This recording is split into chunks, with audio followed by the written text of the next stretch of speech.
তো জামাবাইনা সালাতাইন, দুই ওয়াক্ত নামাজ একসাথে পড়া।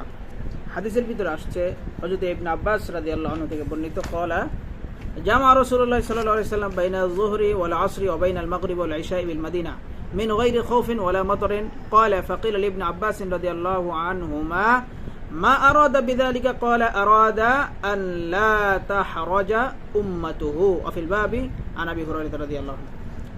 তো এই হাদিস থেকে বোঝা যায় যেটা যে নবী করিম সাল্লাল্লাহু আলাইহি সাল্লাম যোহর এবং আসর জমা করে পড়েছেন, একত্রে পড়েছেন, এবং মাগরিব এবং ঈশা একত্রে পড়েছেন মদিনায় বৈশা, কোনো প্রকারের ভয় ভীতি এবং কোনো প্রকারের বৃষ্টি ছাড়া। তো আইম্মায়ে সালাসা, ইমাম মালিক, ইমাম আহমদ, ইমাম শাফি রহমাতুল্লাহ, তারা কিছু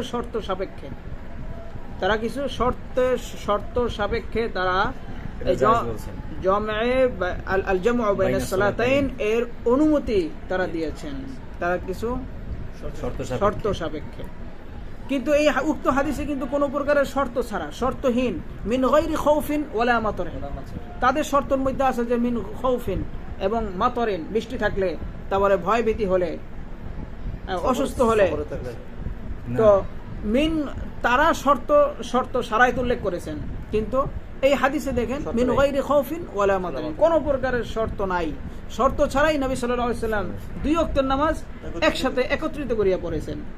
ইমাম তিরমিজি রাহমাতুল্লাহ আলাইহি কিতাবুল ইলাল শুরুর দিকে আমরা পাইছি যে এই কিতাবের মধ্যে যত হাদিস রয়েছে তিরমিজি শরীফে, সব হাদিসের উপরে আমল করতেছেন উম্মত, কিন্তু দুইটা হাদিস বাদে ওর মধ্যে একটা হাদিস কি, অর্থাৎ কোন প্রকারের ওজর ছাড়া, কোন প্রকারের শরায়েত ছাড়া এমনি দুই ওয়াক্ত নামাজ এক ওয়াক্তে একসাথে মিলিয়ে পড়া, এইটা উম্মত কেউ আমল করে না।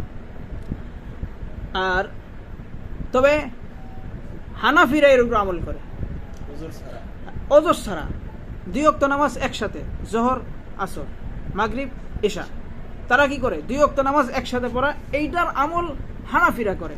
কেমনে করে? তারা জমে হাকিকি করে না, জমে সুরি করে। তারা কি করে?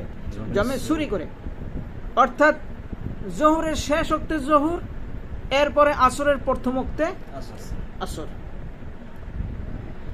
মাগরিবের শেষ ওক্তে মাগরিব, এশারের প্রথম ওক্তে এশা, এটাকে বলে জমে সুরি। এইভাবে হানাফিরা এই হাদিসের আমল করে। তো ইমাম তিরমিজি রাহমাতুল্লাহ আলাইহি যে আফসোস, এই আফসোস হানাফিরা এই হাদিসের উপর আমল করে তারা এই আফসোসকে মিটিয়ে তাকে তৃপ্ত করে দিয়েছেন, বুঝে আসছে। আর অন্যান্য ইমামরা কি করেছেন, তারা শারায়েত উল্লেখ করেছেন, আর তারা শারায়েত উল্লেখ করে তারা বুঝেছেন কি জমে হাকিকি, কিন্তু আমরা জমে হাকিকি মুরাদ নিতে পারি না। কেন? কারণ আল্লাহ তাআলা বলছেন ইন্নাস সালাতা কানাত আলাল মুমিনিনা কিতাবাম মাওকুতা।